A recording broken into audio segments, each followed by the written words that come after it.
Welcome to the theFNtruth, where most topics are worth discussing, and I'm the master of none, but I'm a realist. I'm your host, Chris Hurst, aka CH, aka The Truth. Now, these are my views and opinions, so don't sue me. So now, let's go. What's good, my people? How's everybody today? This is Chris Hurst for the theFNtruth, and today I want to talk about smoking a Cuban in Cuba.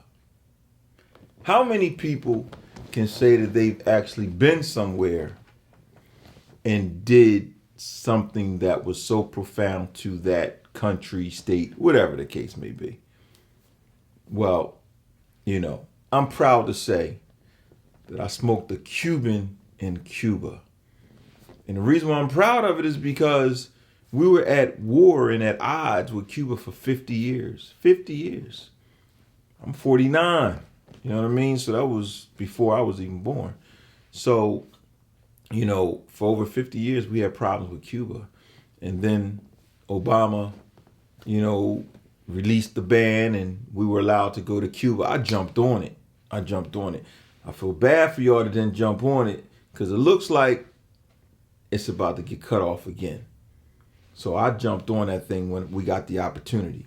But when I was in Cuba, yes, there were, restrictions, a lot of restrictions. But my most profound moment was when I actually bought a Cuban cigar, and I was able to walk the streets of Cuba. I'm in Cuba having a Cuban cigar. History in the making. That was profound. I actually videotaped it. I have to find it. Maybe I'll post it. It's just me smoking a cigar. It's no big deal. But I'm just saying, to me, it's a big deal. But that was one of my profound moments of smoking a Cuban in Cuba. Now, about Cuba, for those who haven't been to Cuba, if you ever get a chance, I don't know what's going on now, but if you ever get a chance, I would say go. They're stuck in the 60s, but it's not a bad thing. The buildings are, from the 60s. The cars are from the 60s. If I'm not mistaken, don't quote me on this. If I'm not mistaken, the reason why they have a bunch of older cars is because Castro basically said that they couldn't have a car that was newer than 1959. And I guess he was preparing himself for, the breakup between Cuba and the United States. Because, if you have no allies, if you have no partnerships with anyone, you can't get parts, you can't get anything. Imagine, if you break ties with everyone around you and you only have this little certain amount of money, you got to make that money stretch because you're not going to get help from anybody else. Well, that's pretty much how Fidel Castro set it up. So all those cars over in Cuba is not because, they like the old school cars, although they're nice looking cars, but it's not like they like the old school cars. It's that they basically, it's like they got stuck in a time warp and they're stuck. But Cuba's a nice place if you're allowed to visit it. It was beautiful.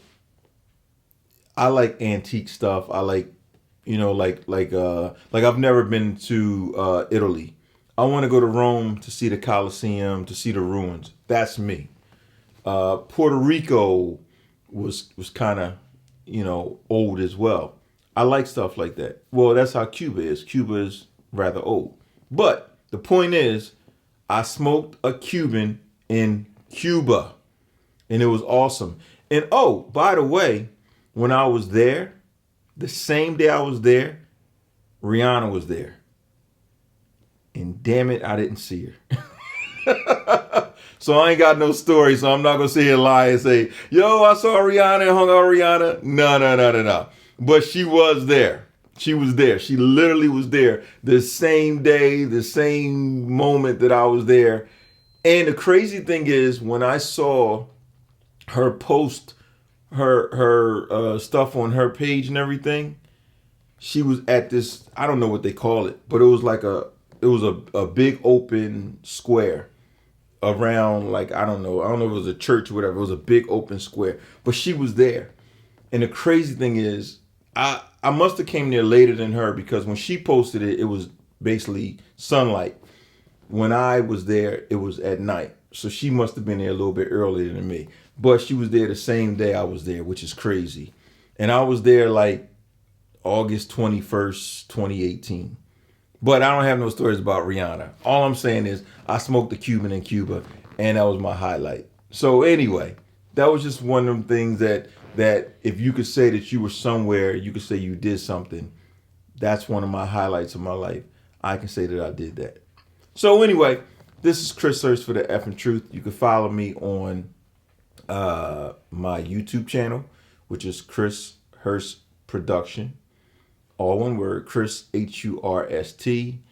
You can follow me on Instagram at theFNtruth, or you can see these videos on my Facebook page, which is the theFNtruth Podcast. And that's all I got to say, y'all. I smoked the Cuban in Cuba. All right. And I'm out. Peace.